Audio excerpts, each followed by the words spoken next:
Thank you all for coming. I wasn't entirely sure how many folks I would actually get here. I need to find a better title for this presentation, but I'm glad that you've all come. I'll apologize. I also have a little cold, cough, whatever. I have my water here. I'm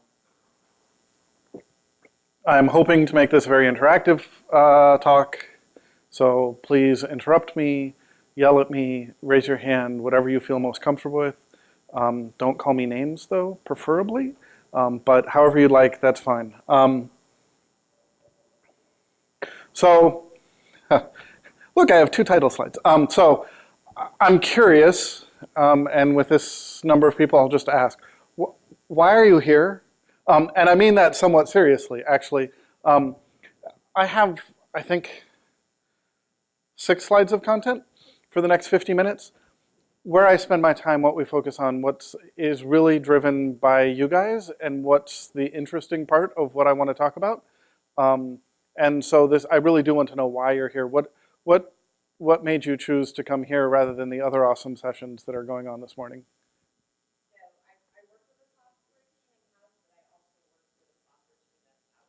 Mm-hmm.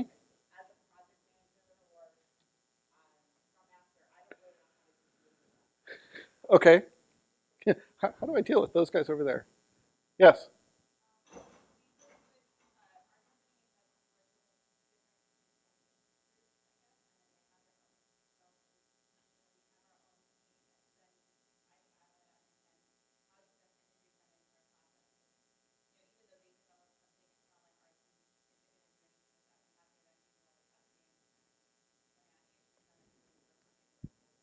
Okay.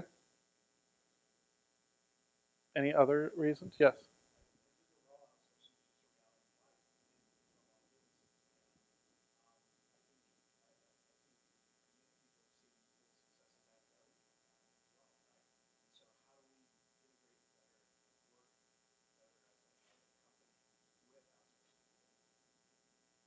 Cool. Were you raising your hand or? Okay.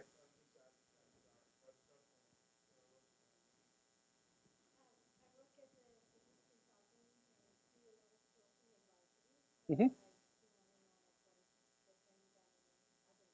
Yes, absolutely.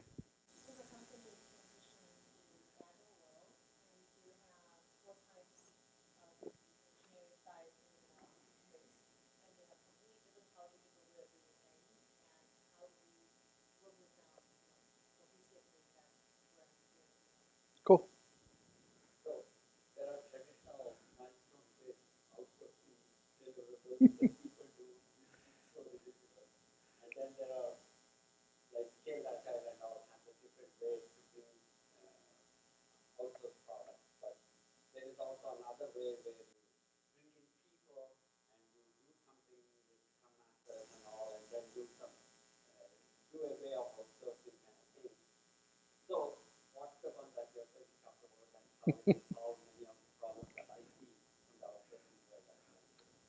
So the answer is yes. Um, and in terms of actually having a final solution, Soylent Green is, no, that is not the final solution. But I do not know I actually don't think that there is a solution, and we'll get to that a little bit. But there are a lot of things that you can do, kind of like Agile. Agile is based on values and principles. So should Agile outsourcing be based on a set of values and principles and applying them appropriately in the environment in which you're in. So in terms of kind of where I've framed this, and we'll pull different pieces out, but what are you going to outsource, the way in which I look at this problem? What are you going to outsource? How do you procure a contractor? How do you decide that contractor or that contractor is actually going to come in and work? And then how do you manage those programs once you're on them? Once you're actually executing, how do you actually manage and integrate that work and those contractors with what you're doing? I'll give a little bit description of myself. So my name's Josh. I've already said that. So at different points in time, I've been both, predominantly I've worked in the federal space, a little bit in state and local, a little bit in commercial, but predominantly in the federal government space. There's a lot of contracting in the government space, if people are not aware. But I've worked as both a contractor and as a federal employee. As a contractor, I've worked for many different agencies, some of them coming in particularly recently, many of them coming in to do agile transformation, how to make their programs more agile, how to help them start executing modern ways of delivery. And I've stopped trying to sell agile, and I just sell, can we do modern ways of delivery? Because it's doesn't have as much baggage as agile does in a lot of ways. As a federal employee, I worked at Citizenship and Immigration Services and helped Mark Schwartz drive that transformation.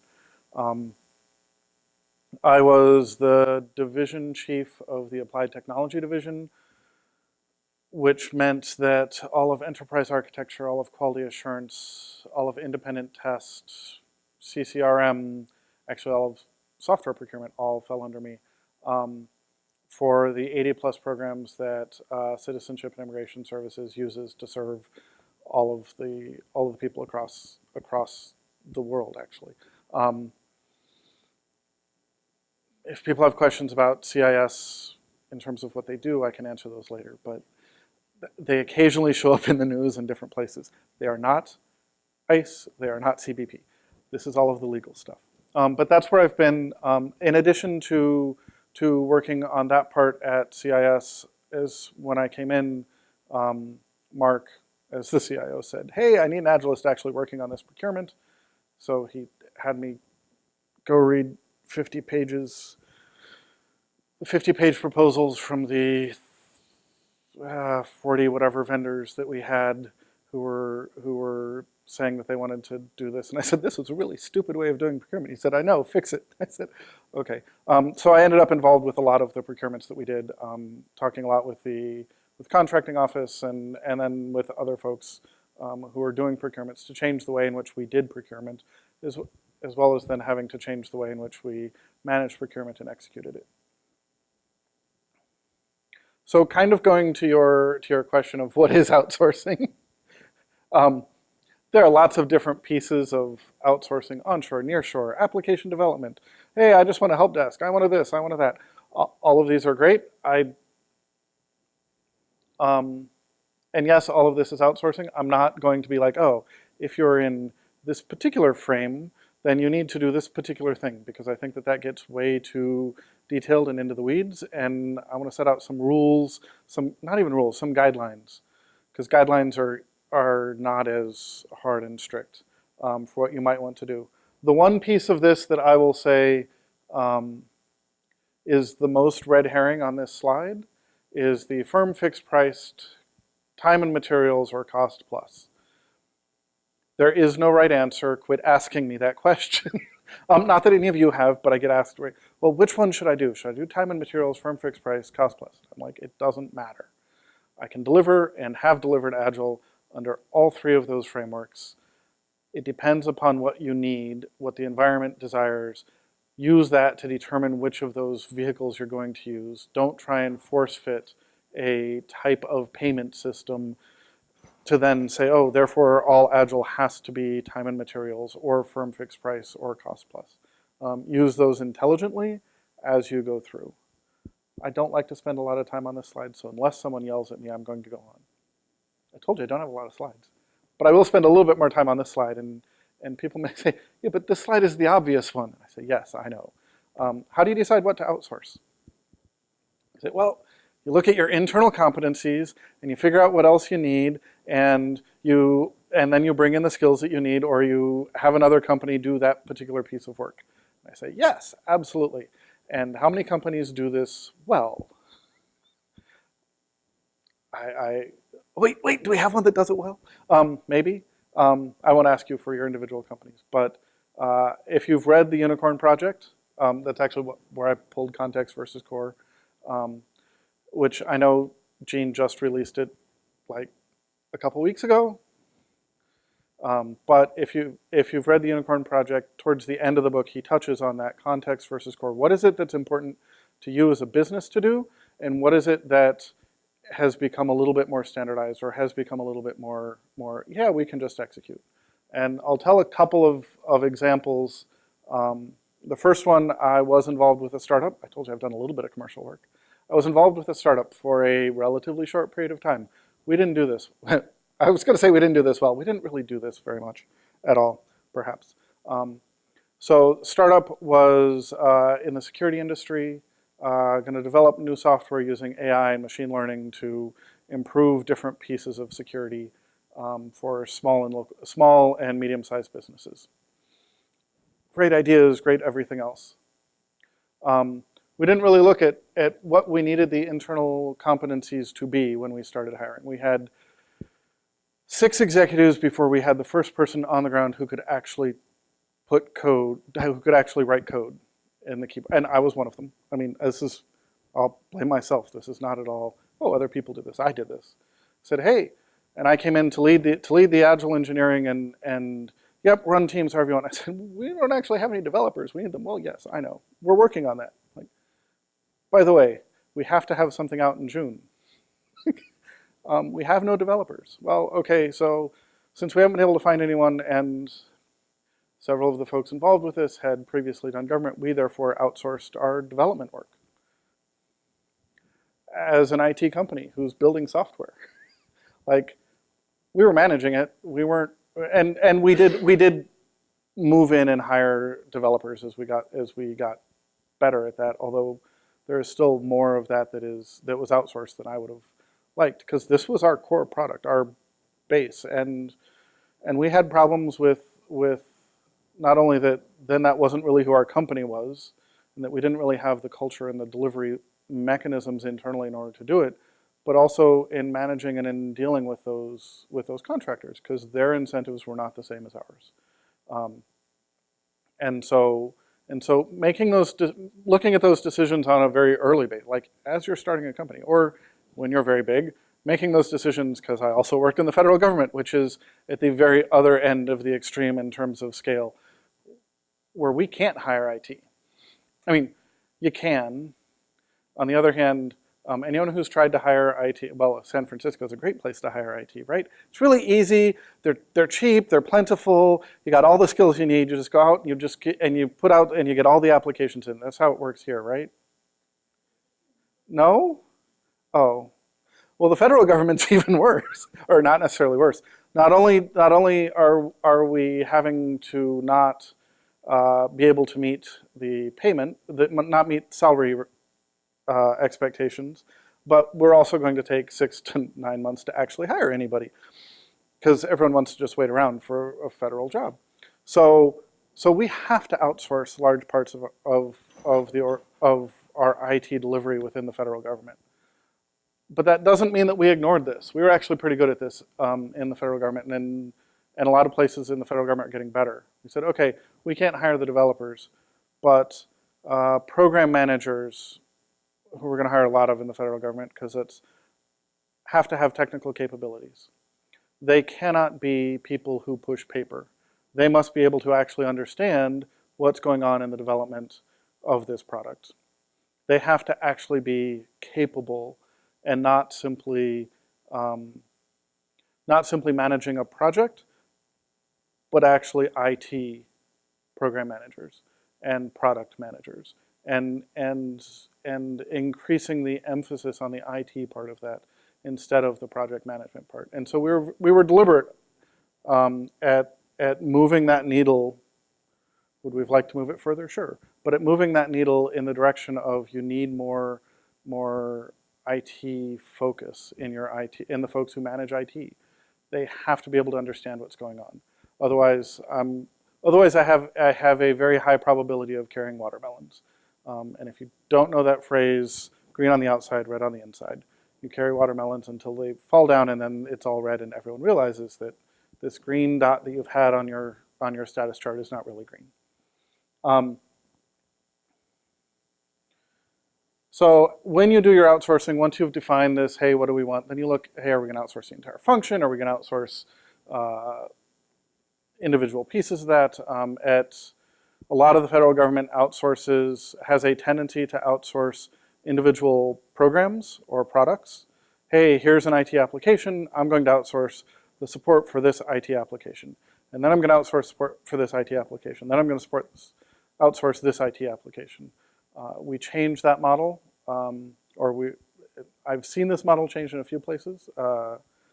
One we actually said, hey, here's a portfolio of applications that support a business function.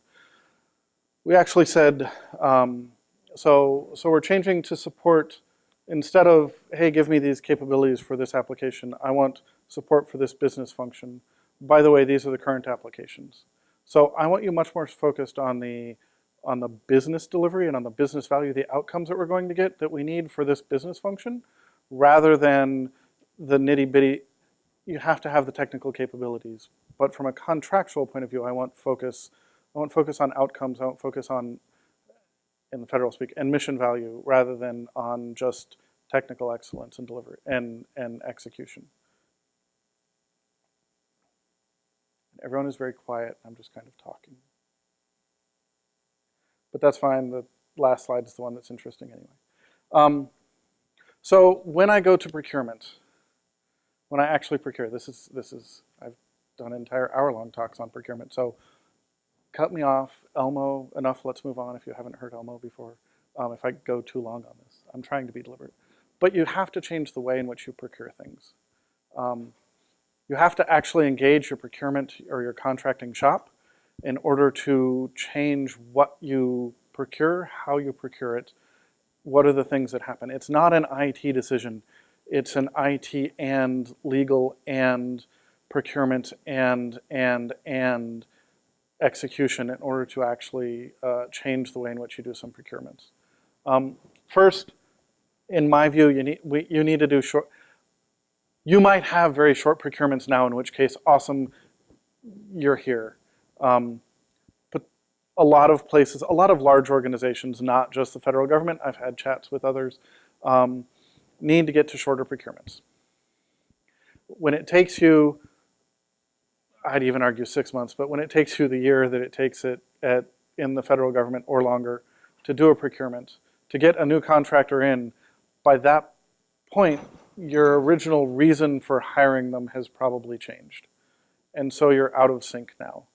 And the fact that you can't finish that for a year, let's see, we've all done the IT. When you can't deliver frequently, you add more requirements and therefore you deliver less frequently and therefore you add more requirement. We've all been in this cycle, right? That's why we adopted Agile, so that we could deliver more frequently with less requirements and make it more effective. We have to do the same thing in procurement. We have to get to those shorter contracts.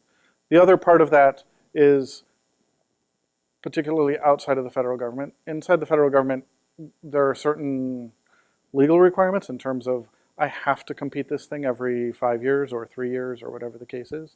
But as you move out of that, if I can do a fast procurement, that also means then I can figure out who are going to be my partners, the true people that are partnered with me, who the contract is no longer, I have to have a contract because there's a legal requirement, but it's no longer the driving basis for our partnership, for our delivery out to the world. We're aligned on what we're delivering, how we're delivering it, what that business value that we're trying to get out is. Agile 2019 this year, Ahmed Sidki from Riot Games gave a talk about what they did and really a business agility talk in terms of what they did. One of the things that he briefly touched on was actually the partnership they had with one of their contractors. They said, hey, we want to do this really crazy thing and create a band for a video game, which they did, and it was more wildly successful than they could ever imagine. But they turned to their partner, their subcontractor, their contractor, and said, hey, we want to do this. Can you come along this journey? And the partner's like, yeah, absolutely, let's go. And it wasn't oh, well, what exactly are the deliverables that we're going to have at which point in time? Because they didn't know. Either side didn't really know what it was going to be, but they said, yes, let's go and let's do this thing. Which kind of leads me to, I want contracts to be business outcome focused, if at all possible. Particularly contracts for IT delivery. My contract with Amazon for AWS is going to be very SLA focused. My contract where I'm asking someone to help build an application, I care about the results of that application, about the business outcomes that I'm getting. Like, I don't want to measure Did you hold a stand-up every day? It's not a thing that's worthwhile to measure, to hold someone accountable for. Measuring, did we increase revenue? Did we decrease the time it takes to process a form? Did we meet the business outcomes that we're driving towards? Did we get more hits on the website or through the mobile app? Were people more able to order something? These are the kinds of things that we should actually be driving towards. And those are the things that should actually be in contracts. Yes?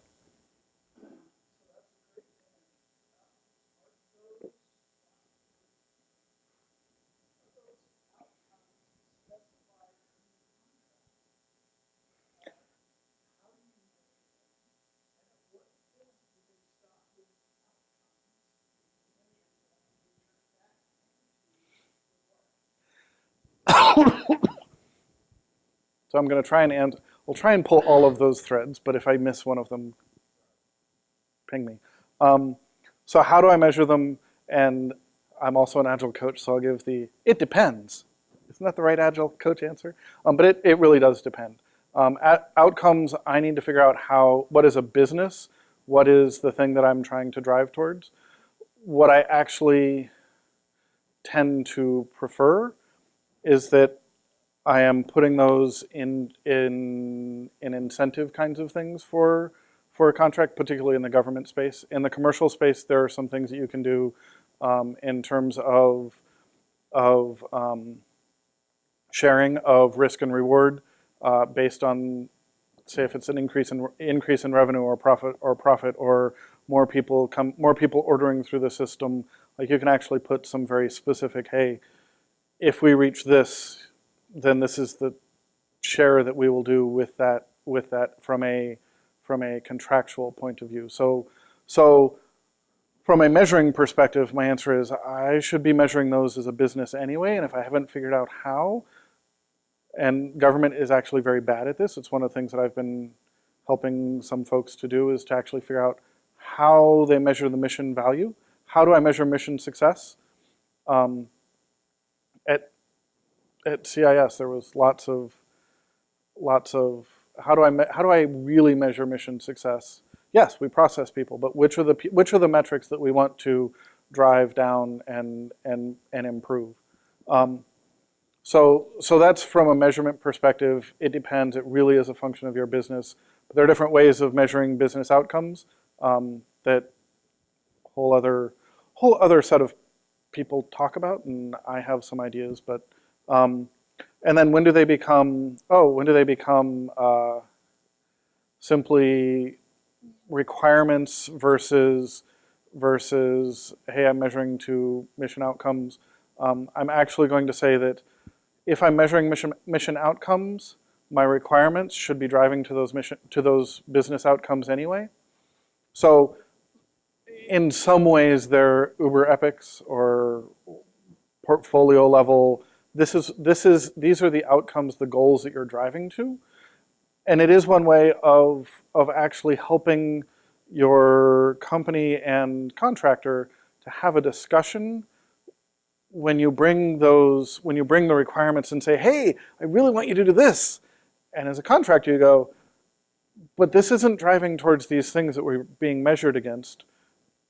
Is this really what you want us to do? Because to say no is, there are ways of saying no that you don't actually say no. Is this really what you want us to do? And if so, how can we look at that? Like, let's have a discussion here, because this is what you've said are your highest priority from a business perspective, and you're asking for these things over here. And sometimes it as the company or as the agency say, oh, you're right. This stuff is stuff that we want. It's not stuff that we need in order to actually get to the mission that we're trying to solve for. So there's some of that provides a little bit more of rather than saying yes, how high, when new requirements come, to actually have a discussion about, is this driving where this application, where this business, where this mission needs to go. And I think there might have been something else, but I've forgotten it. Are we good? Okay. So I do think that as much as, now is this to say, oh, all contracts should only be business or mission outcome? Probably not. Do I think that you should be driving as much of that as possible? Absolutely. And I'll give my other piece of this that I've seen in several contracts that I absolutely hate. Story points are not a good measure of anything in a contract. I've seen it way too many times. I can salute it and I can deliver it, and I can also say at the same time, story points mean absolutely nothing in terms of you must deliver 40 points per team per sprint. Okay. A, points don't mean anything. B, where's my incentive for continuous improvement if I have a fixed number of points I'm supposed to deliver every sprint? So those are my two main issues with it. I can always deliver 40 points a sprint. I'll just redefine the points and we're good to go. Or you, yeah, that other thing is in the next slide. Yes.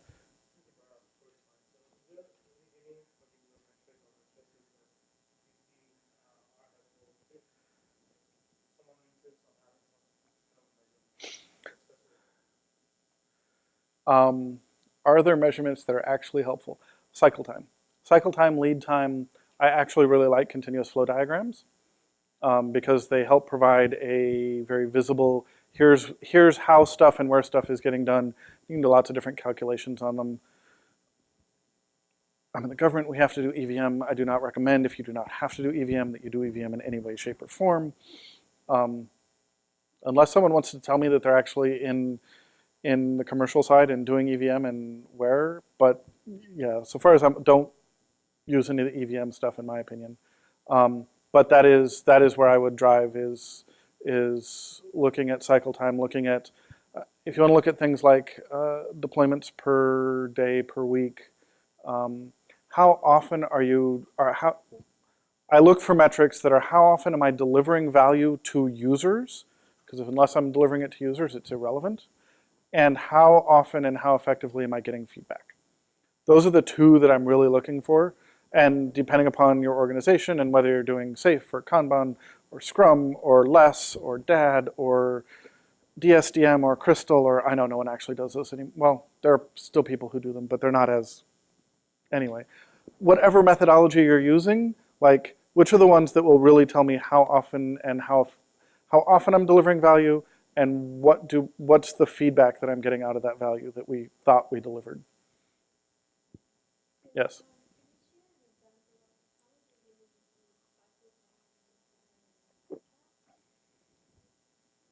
What I actually like for most metrics that I include in contracts is not, so there are a few that we include that may be like very, like you must deploy at least once a quarter, which is very slow, but you must deploy at least once a quarter kind of metrics. But I actually, in a contract, I will actually put that we're going to be that we'll track cycle time in this contract, and I'm going to track the trend of cycle time I'm going to track the trend of cycle time, and over each 3-month period or whatever, the expectation is that trend will continue down. Rather than putting a cycle, must have a cycle time of, an SLA as a cycle time of less than 5 days or whatever that number is, instead putting it in as I want to track the trending of this particular metric over time, which I know in a contract seems a little weird, but it's perfectly fine and legitimate to do in a contract. The other thing that I have learned in contracts, like there is a lot of desire to have quantitative measures in contracts. It is perfectly fine to have qualitative measures in contracts and not simply rely on quantitative. So putting customer satisfaction, putting our view of how well you're integrating with other contractors and with us as a company or as an agency. Like, how well are you collaborating is entirely a qualitative type metric that I'm going to give you a grade or a rating of solely, like this isn't something that you can go measure. This is something that is, how does it feel? And putting those into contracts is perfectly fine as a way of of measuring. And I'll also say, if any contractor is surprised at the end of a contract period by what you're rating them, you're not talking frequently enough. Let me get through these last two. We'll go to the last slide because it really is the most interesting one. I think you need to do skill-focused procurements. If you do a procurement that is 50 pages of writing, which you should never do anymore, but if you do a procurement that is 50 pages of writing, you will hire the person who can best write 50 pages. Oddly, you want them to do development work, not write papers. So I highly recommend contracts that are like, when I do the procurement, when I'm doing my evaluation, it is based on actual demo. Like we did, so at the DHS level, I was part of FLASH, which is the Flexible Agile Services for the Homeland. And we did 110 demos in 5 weeks. And a demo is 4 hours of you come in as a development team. We're going to give you a product owner. When you get here, we'll give you a set of user stories. We know that you can't possibly finish them all because there are way too many. Go. What can you produce in 4 hours that is actually good code that actually works, does something? You've got 4 hours. You have a team. You theoretically have already set up your scaffolding and whatever else. We then had code reviewers reviewing the code. We actually watched all of their interactions, both with themselves and within the team as well as with the product owner, so we could see how they worked and we could see what quality of things they produced. That kind of actual engagement during procurement, I think, is very beneficial. For those on the commercial side, and I keep trying to figure out how to move this to the government side, Mirko Kleiner, he's in Europe. I can't. My mind just went blank on where.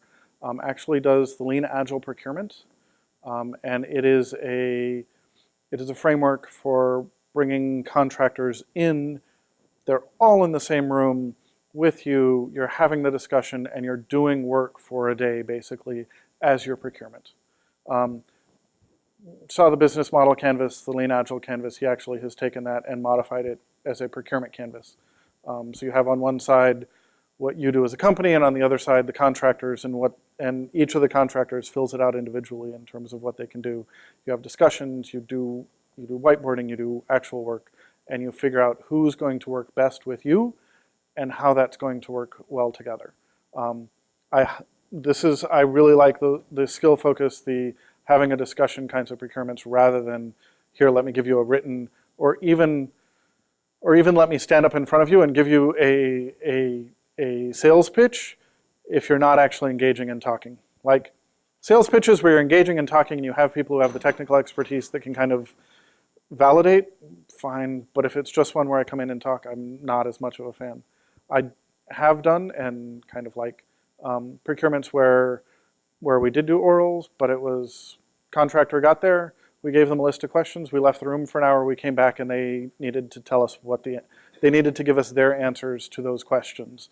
They were not allowed the phone, they were not allowed the internet. You have to actually have the people in the room who know what they're talking about. This is my very strong opinion, I guess. And finally, you need a commitment to act. So the Agile Manifesto values contracts over, oh wait, no they don't. You have to have that commitment to act. When things are changing, having the desire, the ability to change with it is important. So I actually have been engaged with a contractor who the agency was going to Agile. Their contract was written such that all of their incentives were based on waterfall deliveries. And they said, that's fine. Contracting officer will work with you to change how we do the incentives. We need to start moving to Agile now. And they had that commitment to act instead of simply saying, yeah, my contract was written this way, and therefore I'm going to stay this way until we change the contract, and then by then it's too late, and the agency has moved on. So having that willingness, that ability to act with a, yes, we know there's an issue here, we're going to work to resolve it, but we're not going to wait until the issue is resolved to start doing the things we need to do now, even though even though there's then some fuzziness, some risk. Okay, so how do you actually measure contractors? Because once you have them in, you have to actually see whether or not they're delivering. First, automate everything you can. Like we've already, well, this is DevOps. I'm going to automate everything I can. Yes, but I also want to then make those available, freely available to everyone, both contractor and company or agency. So I'm going to have all of my measurements. I'm going to have measurements automated so that I can track them, so that I can keep that trend line going. I may put in my contract that you need to be technically excellent, and I'll validate it with these measures. And I may not give every single possible definition of technical excellence. And then we'll have the discussion of, hey, I noticed that the code coverage has dropped below 50% from automated testing. We need to have a chat because this is not sustainable. Several contracts that maybe, hey, I noticed your code coverage is up to 50%. That's awesome. Let's keep going. That's the right direction. I'm hoping that's less common in commercial. You need to have the high standards. Like, you have high standards for your own folks. Don't say, oh, well, they're a contractor and therefore, no, I have high standards for anyone, and hold contractors accountable to those standards. Yep, here's the standard. You need to meet it. This is how we work here. This is what we do. That regular engagement that I was talking about. On the very large contract, or actually a very large program, 20 plus teams, they currently deploy daily to production, zero downtime, all the good stuff, is 4 different contractors. It's not 20 teams from one contractor, it's 4 different contractors who are there. That regular engagement is absolutely vital in order to check on all of the contractors, to give them feedback on how they're doing, how that relationship is going. And so there's a monthly report card that's created that we have that chat with all of those contractors. We actually do, we do those short, relatively short periods of performance, or they do relatively short periods of performance on that contract. And so we have that regular feedback with them, but then we also have a yes. Based on this feedback, you're not performing, you're not going to get an extra team in the next period of performance. And that has happened at least once on that contract. And that contractor then went, oh, other companies got another contractor. You've been telling us that you're not happy with the way that we collaborate. Let us change our actual collaboration and be transparent rather than a data hoarding company. So that regular engagement, letting them know how they're doing. If someone is surprised, let's see, this sounds familiar. If someone's surprised late in a project, you've probably made an error somewhere along the way. The same is true in contracts. If someone's surprised late in the project, you probably haven't communicated well enough on either the contractor or the company or agency side. And regular delivery by the contractor has to be required. I cannot simply say, hey, go do this project, come back in 6 months and let me know how it's going. I need regular delivery. I need not the traditional waterfall of, hey, here's a document. No, regular delivery of working software, whether or not we choose to put it into production, but it also has to be regular delivery of working software that is integrated into the whole. So it's not just, hey, here's my pieces. If I'm running clean microservices, I may be able to encapsulate it in its entirety. If I'm not, it needs to be integrated into the whole, not simply a one-off that is delivered. Regular feedback, alignment to common goals and values. This is kind of where I started. Look, come full circle, not only in the slide, but in the deck. Regular alignment to those common goals, that business or mission value in putting in the contract so that you have that discussion. One of the ways to do that is to actually, hey, go to the Gemba. It sounds familiar. I think that I've heard this before. Yes, like go out and talk to the end users. Let your contractors go out and talk to the end users or see the application in development. Don't hide them. When you engage them, when you engage them with you, don't send them out on their own. But when you engage them with you to go out to the end users, to see what's happening with the product, to see the impacts, the changes that are happening, you actually significantly help this align. Like there's that different buy-in to mission, to value, to how they're making an impact with that software. Just like any other software developer that you have who works for your company, the same is true of those contractors, and treating them as, yeah, you guys just stay off in your own little cubbyhole, create some significant misalignment opportunities in terms of goals and objectives. Okay, so I know that there are questions, because I'm going to get told I have to leave X time for questions. So.